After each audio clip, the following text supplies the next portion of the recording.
वसदांचल खेलनोत्था धन्यातिधन्य पवनेन कृतार्थमानि योगीन्द्रदुर्गमगतिर् मधुसूदनोऽपि तस्याह नमोस्तु वृषभानुभूदिशेऽपि यो ब्रह्मरुद्र शुकनारदभीष्ममुख्यैः आलक्षितः न सहसा पुरुषस्य तस्य सद्यः वशीकरण चूर्णमनन्तशक्तिं तं राधिका चरणरेणुमनुस्मरामि राधाकरावचित पल्लववल्लरीके राधापदाङ्कबिलसं मधुरस्थलीके राधा यशोमुखर मद्दखगावली के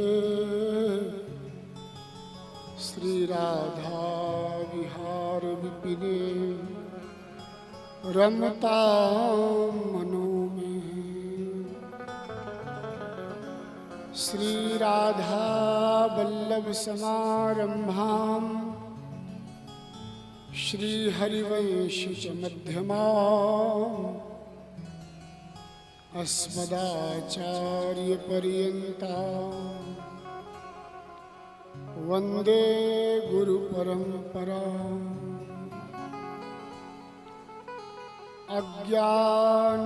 अज्ञानतिमिरान्धस्य ज्ञानाञ्जनशलाकया चक्षुरुन्मीलितं येन तस्मै श्री गुरवे नमः। भक्त भक्ति भगवंत गुरु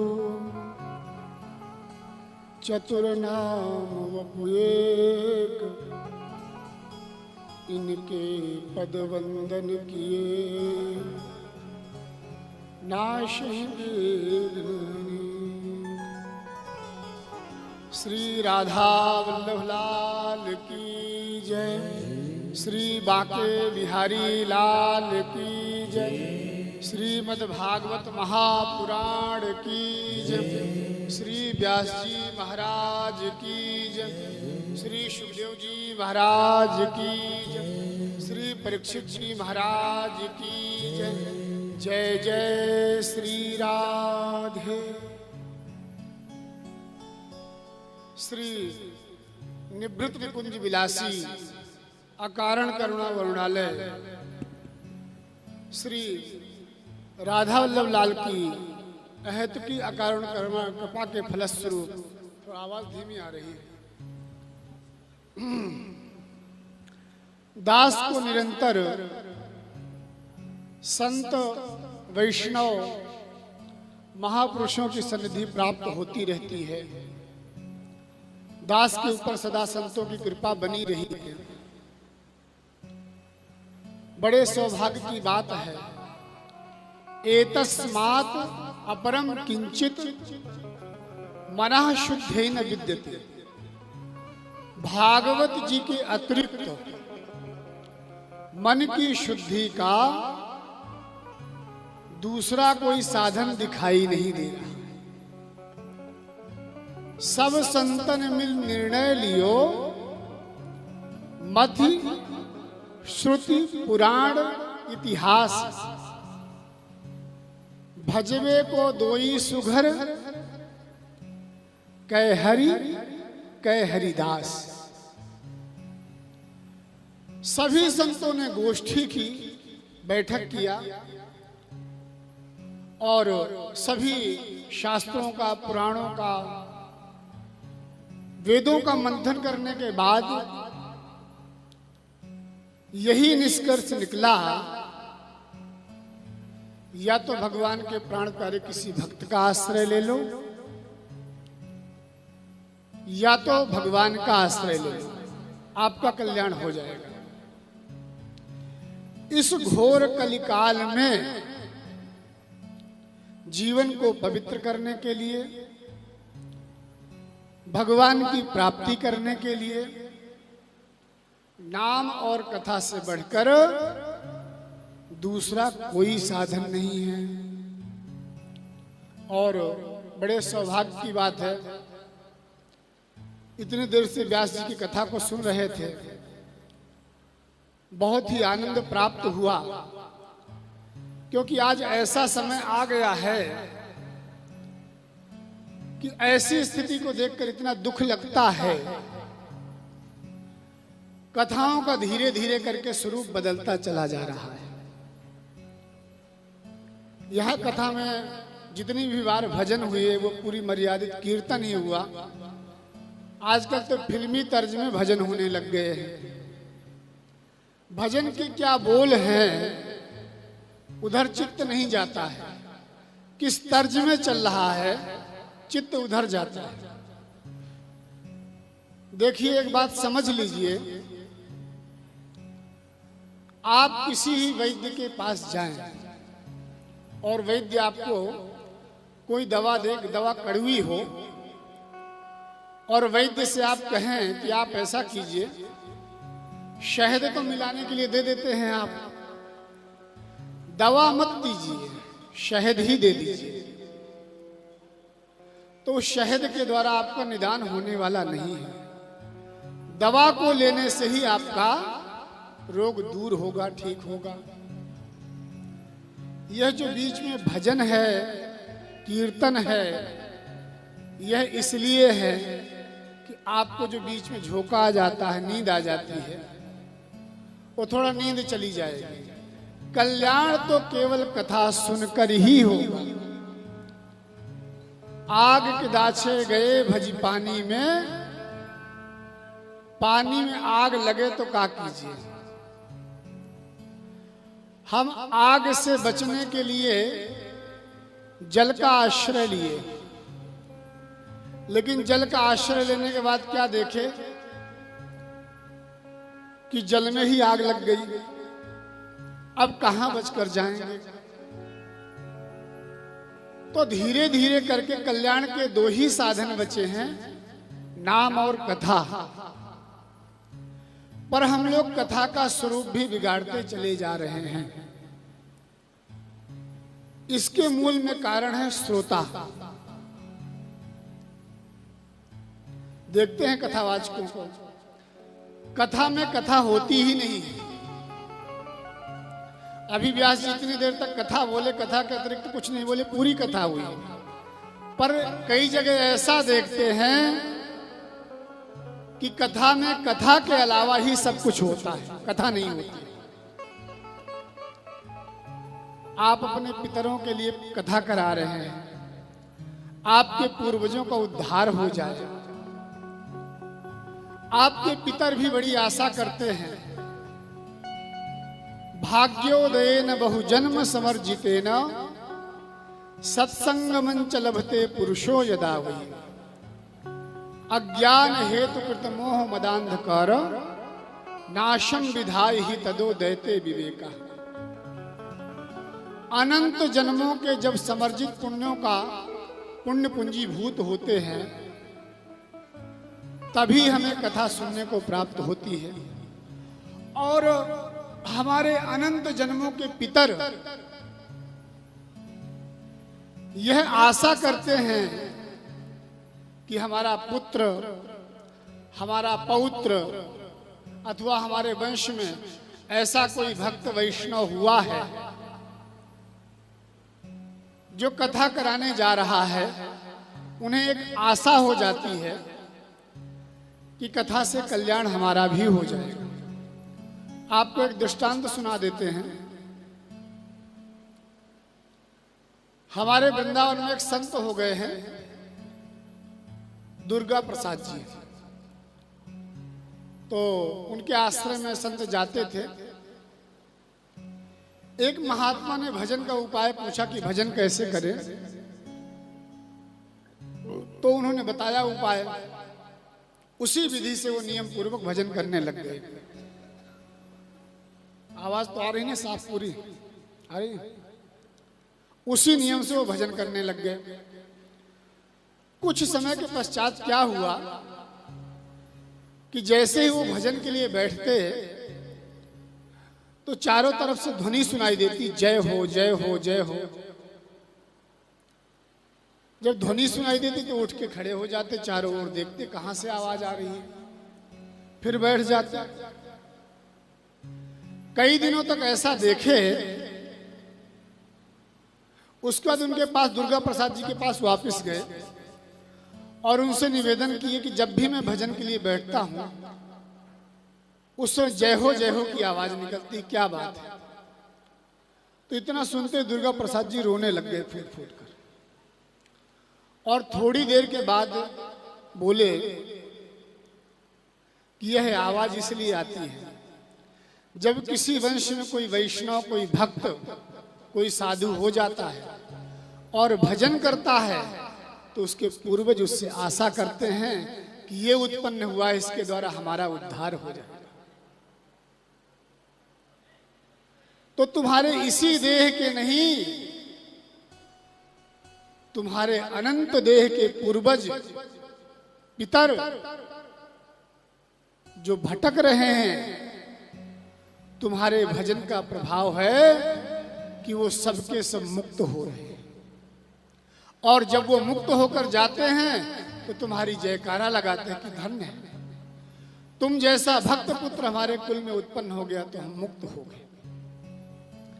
तो जब कथा का निर्णय हम लेते हैं, अभी व्यास जी बता रहे थे कि भगवान हृदय में अवरुद्ध हो जाते हैं।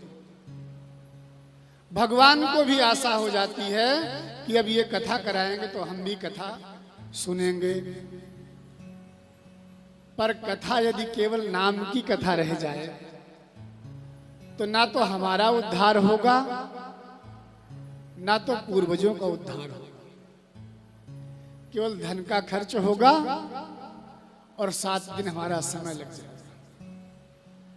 इसलिए आज जो कथा का स्वरूप बिगड़ता चला जा रहा है,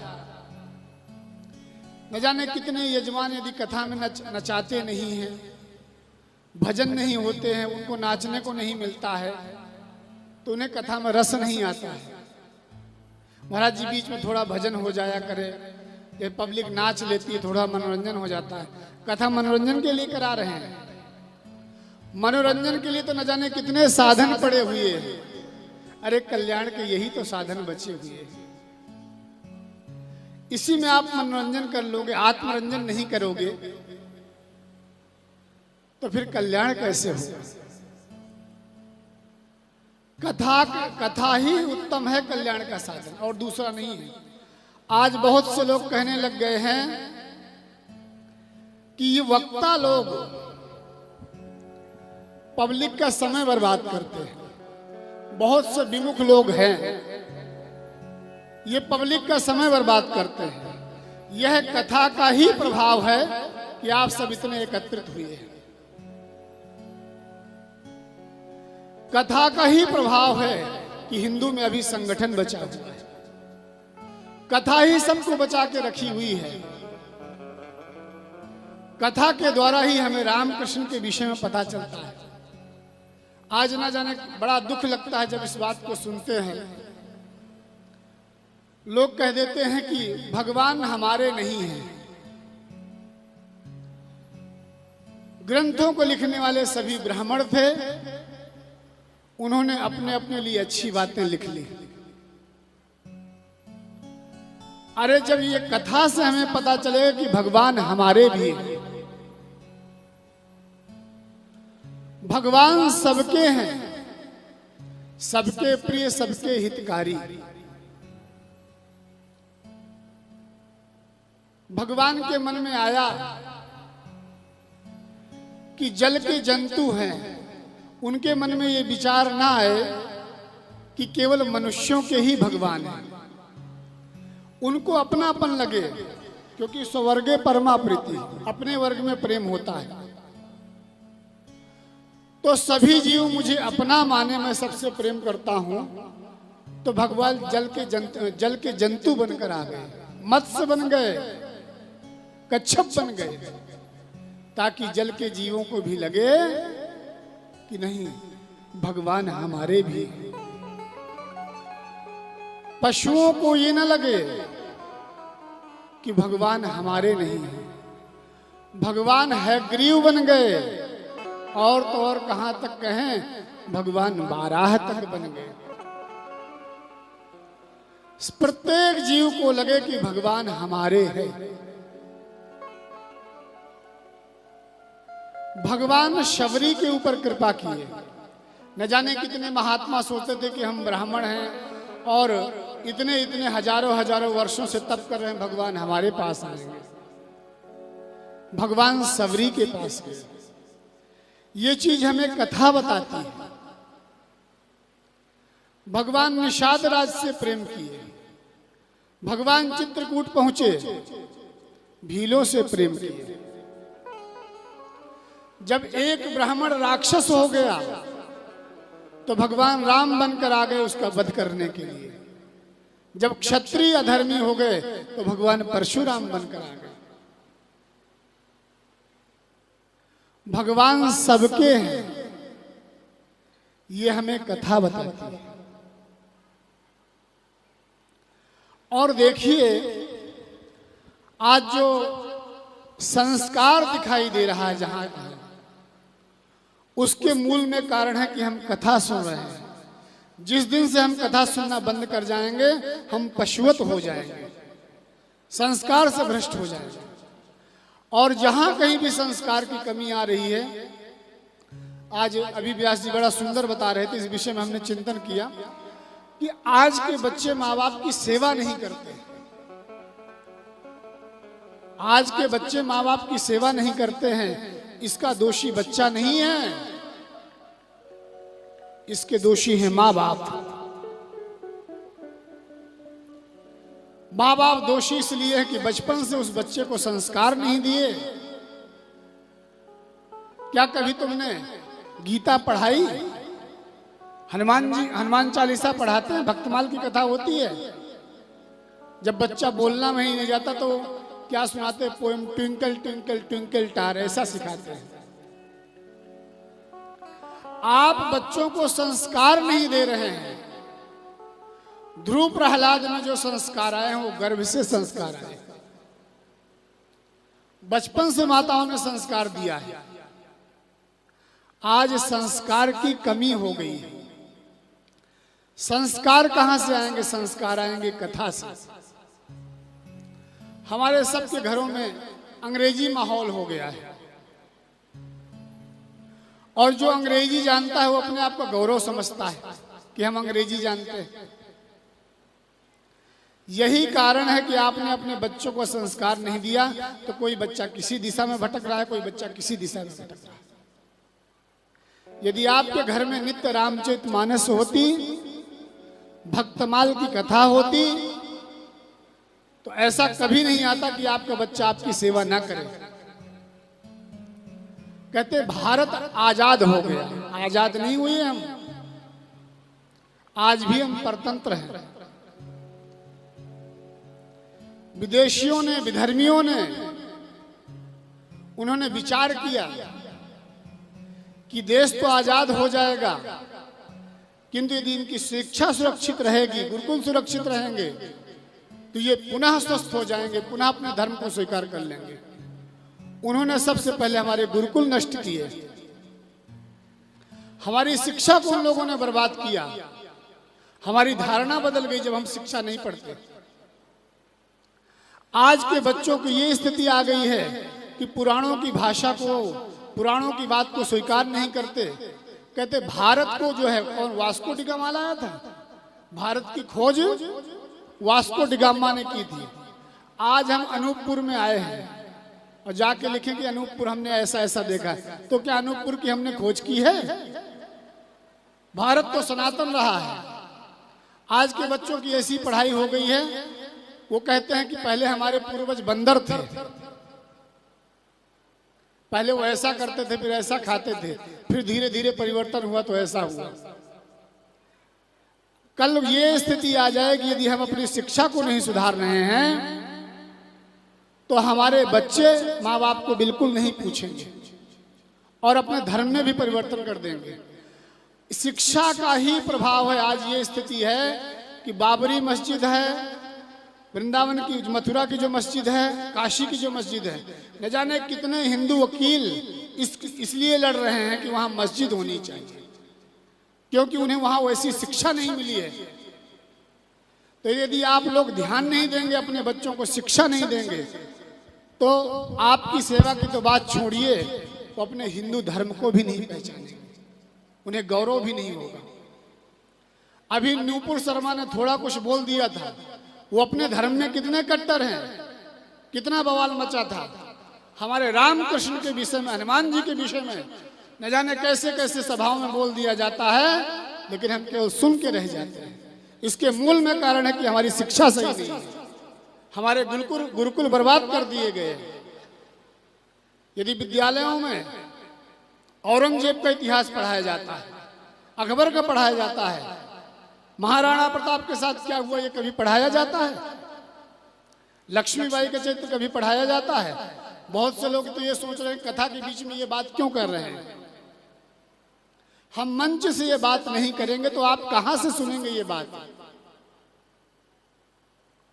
इसलिए अपने बच्चों को शिक्षा दीजिए, अपनी बेटियों को शिक्षा दीजिए कि मीराबाई जी का चरित्र क्या था, रत्नावती जी का चरित्र क्या था। अपने बच्चों को बचपन से शिक्षा दीजिए कि ध्रुव प्रहलाद का जीवन क्या था। मानस जी में शिव जी ने कहा है, मात पिता प्रभु गुरु के वाणी, बिना विचार कीजिए शुभ जानी। माता पिता गुरु की वाणी को बिना विचारे मान लेना चाहिए, इसी में शुभ है। पर हमें जान भी लेना चाहिए कि माता पिता गुरु हैं कौन। जिन्होंने जन्म दे दिया वो माता पिता गुरु हो गए? नहीं। गुरु न सस्यात्, स्वजनो न सस्यात्, पिता न सस्यात्, जननी न सास्यात्, दैवम न तत्स्यान् न पतिश्च सत्स्यान्, नमो चेद्यः समुपेत मृत्यु। माता पिता गुरु की बात तो बिना विचार कर मान लेना चाहिए, पर माता पिता गुरु हैं कौन इसमें भी विचार करना चाहिए। वह गुरु गुरु नहीं है जो हमारा मोक्ष न करा दे, हमारा कल्याण न कर दे, वो गुरु गुरु नहीं है। वह माता पिता नहीं है जो हमें मृत्यु के पाश से मुक्त न कर दे। माता शत्रु पिता बैरी, ये न बालो न पाठिता, न शोभते सभा मध्य हंस मध्य बकोयत। बस विद्यालय की शिक्षा हमने दिला ली तो समझ लिए कि हमारा कर्तव्य पूरा हो गया। कर्तव्य पूरा नहीं हुआ है। जब तक कल्याण के मार्ग में नहीं ले जाएंगे, सतपथ में नहीं ले जाएंगे, तो हम माता पिता कहलाने योग्य नहीं है। जन्म तो दे दिए हैं पर माता पिता कहलाने के योग्य नहीं है जब तक कल्याण के मार्ग में नहीं ले जाएंगे। आजकल माँ बाप क्या संस्कार देते हैं? बाप बड़ा ना भैया, सबसे बड़ा रुपया। तो ना बाप को बड़ा मानता है ना भैया को बड़ा मानता है। उसने गलत क्या कर दिया? आपने संस्कार पहले से वही दिए। इसलिए यदि हिंदू धर्म की रक्षा करनी है तो विद्यालयों में भले नहीं पढ़ाया जाता, पर मीरा जी के चरित्र को पढ़ाइए, महाराणा प्रताप के इतिहास को बताइए, भक्तों के चरित्र को पढ़ाइए, ध्रुव प्रहलाद को भगवत प्राप्ति कैसे हुई ये बताइए, तब जाके आपके बच्चों में संस्कार आएंगे।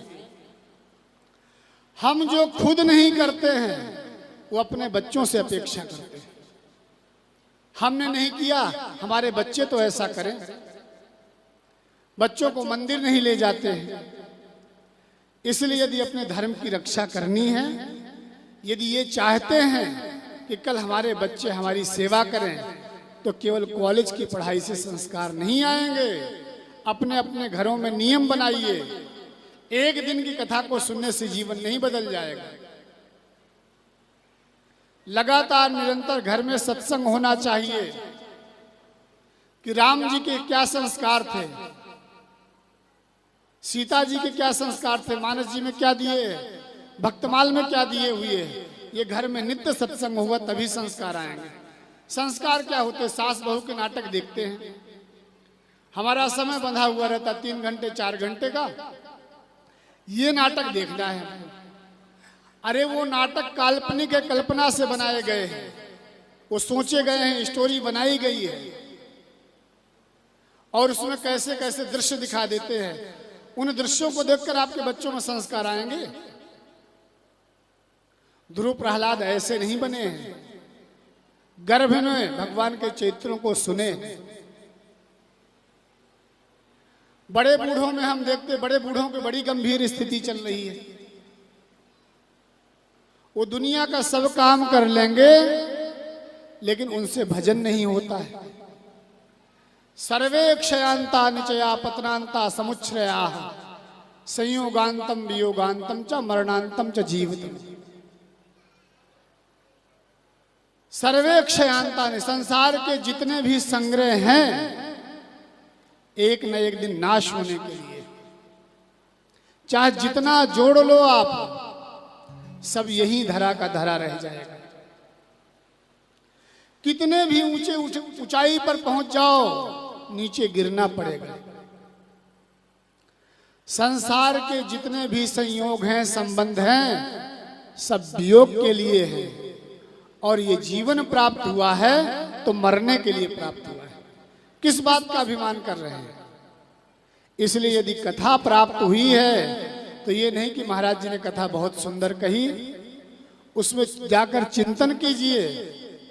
गोकर्ण जी ने कथा कही, केवल धुंधकारी का ही कल्याण हुआ, उत्तम नगर वासियों को नहीं हुआ पहले, क्योंकि धुंधकारी ने उसका चिंतन किया और उत्तम नगर वासियों ने उसका चिंतन नहीं किया।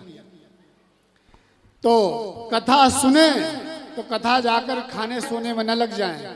महाराज जी ने बहुत अच्छी सुंदर कथा कही, आज बड़ा आनंद आया, आज ये हुआ वो हुआ, और बस मोबाइल में लग गए।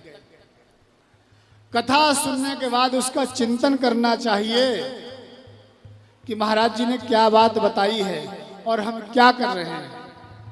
ये जीवन में सदैव याद रहना चाहिए कि जीवन हमें किस लिए मिला है। नहीं, समय बीत गया, चले गए। ऐसे पशुओं का भी जीवन बीत जाता है। तो कथा केवल सुन न ले, कथा से हमें क्या प्राप्त हुआ है उसका मनन करें। और कथा सुनकर हमारी यदि दिशा दशा नहीं बदल रही है तो हमारा कथा में पैसा लगाना बर्बाद गया और हमारा समय बर्बाद गया। यदि जीवन में 1% भी हमारे जीवन में अंतर आ रहा है तो कथा कहना सुनना सार्थक है हमारा। केवल कथा को जो है ये नहीं कि 7 दिन कथा सुन लिए बस हो गया। कथा सुनकर चिंतन कीजिए और हमारे जीवन में क्या कमी है उसमें बदलाव लाइए। और ये चिंतन कीजिए कि एक न एक समय हमको मरना है, अब लग नसानी अब ना सही हो। अब तक जो हमारा समय चला गया है अब तो बर्बाद चला गया, लेकिन अब समय को बर्बाद नहीं करेंगे। जो ठाकुर जी ने कृपा करके समय दिया है उसका हम पूरा लाभ उठाएं। इसलिए बच्चों को संस्कार दीजिए, अपने अपने घरों में नियम बनाइए।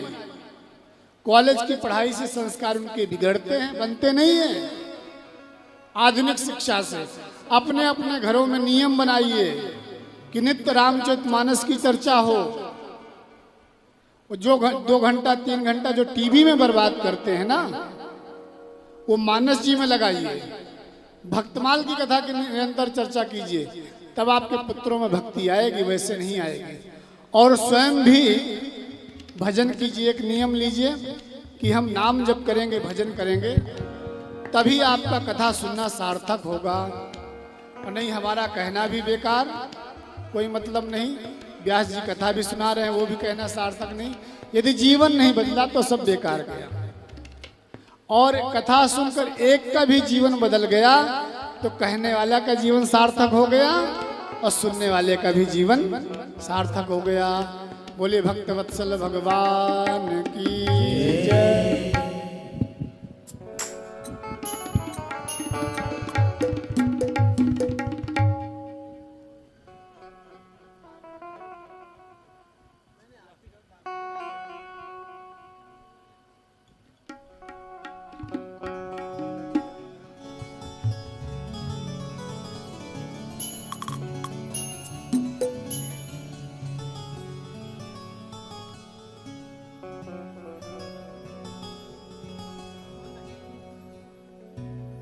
श्री राधिका सरकार की जय हो। वंशी वट यमुना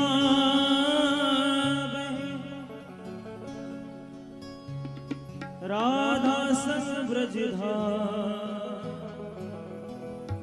कृष्ण नाम की लहरिया निकले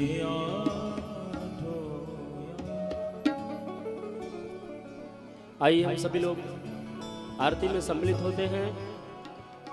हमारे मुख्य जजमान जो नित्य प्रतिदिन पूजन अर्चन करते हैं, आप सभी लोग खड़े हो जाएंगे और जितने भी भक्तगण आए हैं आप सभी से निवेदन है कि आप सब लोग अपने अपने स्थान पर खड़े हो जाएंगे।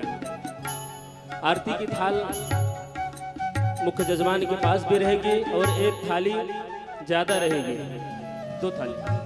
आप सभी लोग बारी से आरती करेंगे। और जैसा कि पूज्य गुरुदेव भगवान ने बताया कि कल यह श्रीमद् भागवत महापुराण का तृतीय दिवस अपने समय से प्रारंभ हो जाएगा। आप सभी लोग ज्यादा से ज्यादा संख्या में पधारें और समय से आकर के कथा को सुने। आइए हम सभी लोग आरती में सम्मिलित होते हैं।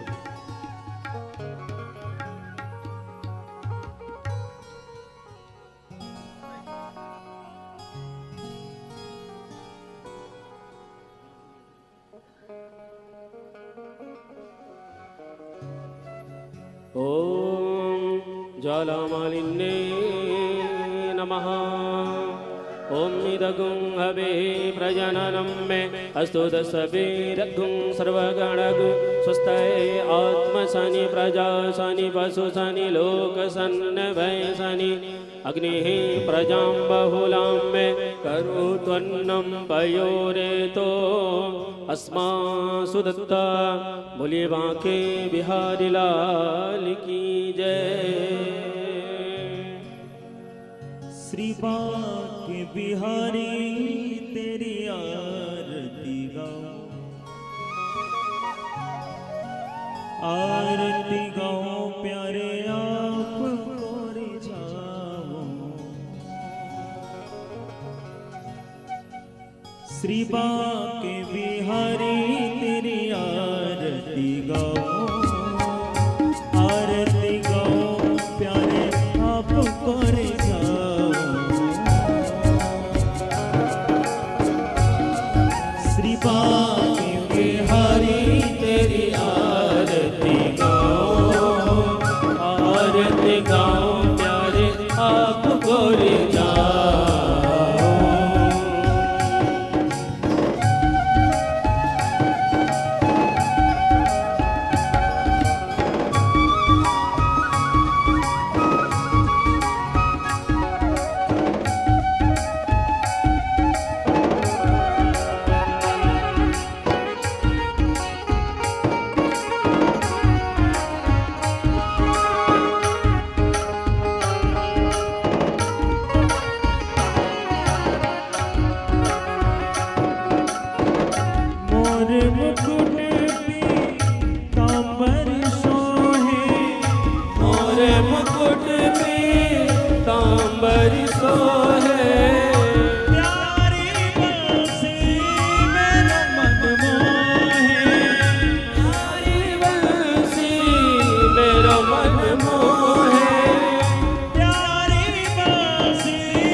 गाओ प्यारे आपको मनाओ।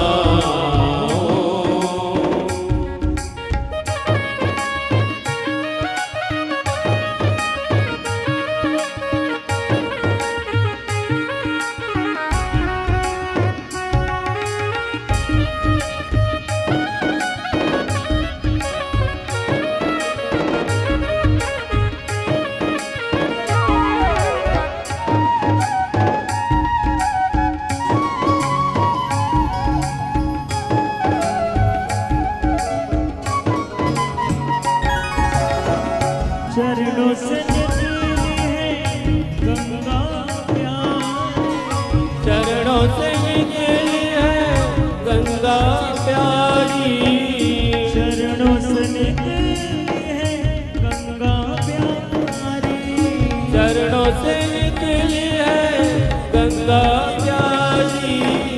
जिसने सारी दुनिया तारे, जिसने सारी दुनिया तारी, ओ जिसने सारी दुनिया तारे, जिसने सारी दुनिया तारी। उन्हें चरणों में मैं शीश झुकाऊं, आरती गाओ प्यारे आपको मनाओ। बांके बिहारी तेरी आरती गाओ, आरती गाओ प्यारे आपको मनाओ।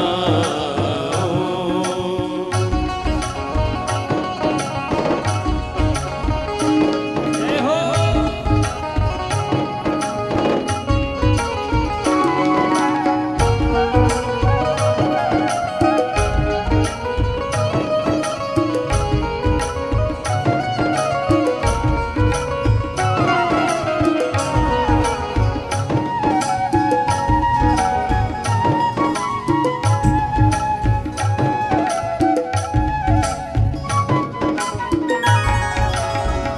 दासिया नाथ के नाथ आप हो, दासिया नाथ के नाथ आप हो, सुख दुख जीवन प्यारे साथ बाप हो, सुख दुख जीवन प्यारे साथ आप हो, सुख दुख जीवन प्यारे साथ बाप हो, सुख दुख जीवन प्यारे साथ आप हो।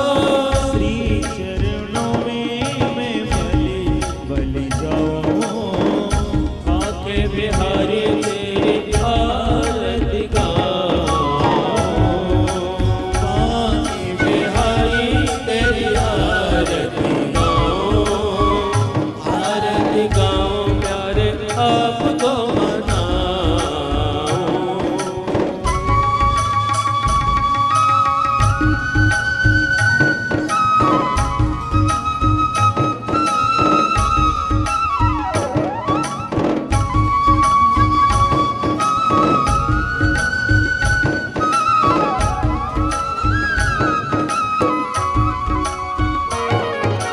जय हो।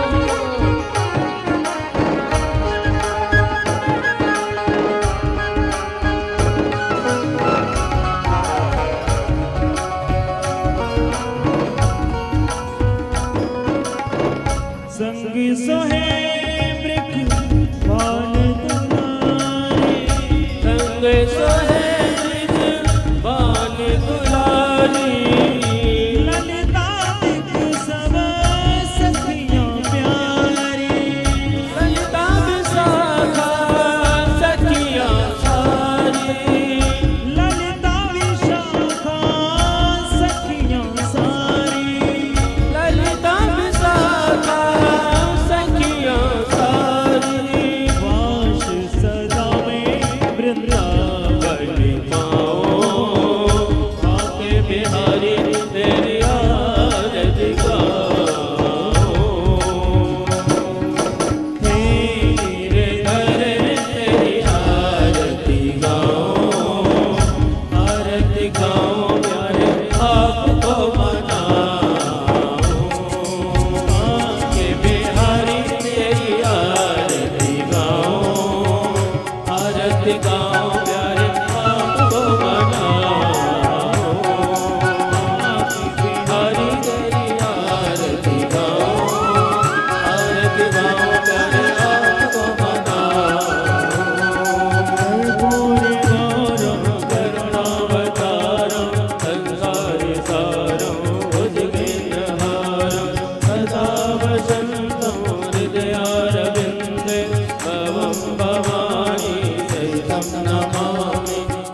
त्वमेव त्वमेव वीर्याद्रविणं त्वमेव त्वमेव सर्वं मम देव देवा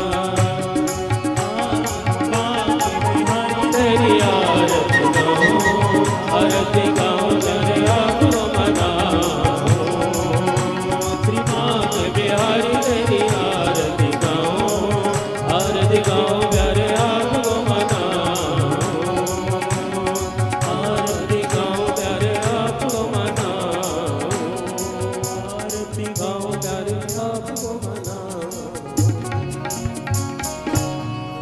आरार्तिक्यं समर्पयामि जलेन शीतलीकरणं पुष्पै देवादिवन्दनम् आरोग्यार्थे आत्मादिवन्दनम् स्वयं आरार्ति ग्रहणम्। आप सभी लोग अपने अपने स्थान पर बैठ जाएंगे। आप सभी के पास आरती और प्रसाद जाएगा। आप लोग आरती और प्रसाद लेकर के ही यहाँ से जाएंगे और कल तृतीय दिवसीय कथा सायंकालीन 4 बजे से प्रारंभ हो जाएगी। आप सभी लोग समय से कथा में पधारें। अथ मंत्र पुष्पांजलि ओम यत्नेनायत्नामयजन्त। पुष्प दे दीजिए भैया, पुष्पांजलि।